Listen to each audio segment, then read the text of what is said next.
ఆమె ఓ సాధారణ గృహిణి, ఒక బిడ్డకు తల్లి.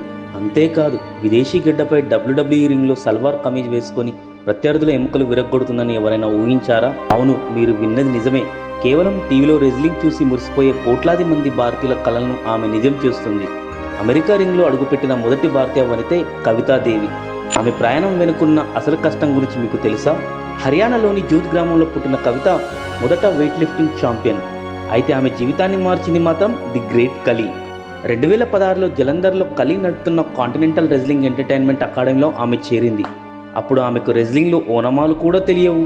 ఒక పక్క ఇంటి బాధ్యతలు, మరోపక్క చిన్నారి కొడుకు, వీటన్నింటినీ బ్యాలెన్స్ చేస్తూ కలీ దగ్గర కోచింగ్ తీసుకుంది. నువ్వు సామాన్యురాలివి కాదు, భారత్ గర్వించే రెజ్లర్వి అని కలీ ఇచ్చిన ప్రోత్సాహమే ఆమెను అంతర్జాతీయ స్థాయికి చేర్చింది.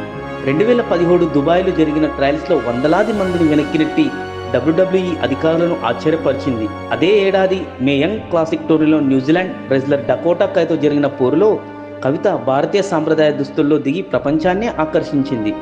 2017 అక్టోబర్లో డబ్ల్యూడబ్ల్యూఈతో అధికారికంగా ఒప్పందం కుదుర్చుకొని ఫ్లోరిడాలోని పర్ఫార్మెన్స్ సెంటర్లో శిక్షణ పొందిన తొలి భారతీయ మహిళగా చరిత్ర పుటల్లోకి ఎక్కింది.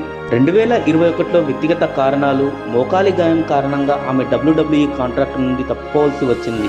అయితే అది ముగింపు కాదు. ఆమె గాయం నుంచి ప్రస్తుతం కోలుకున్నట్లు తెలుస్తుంది.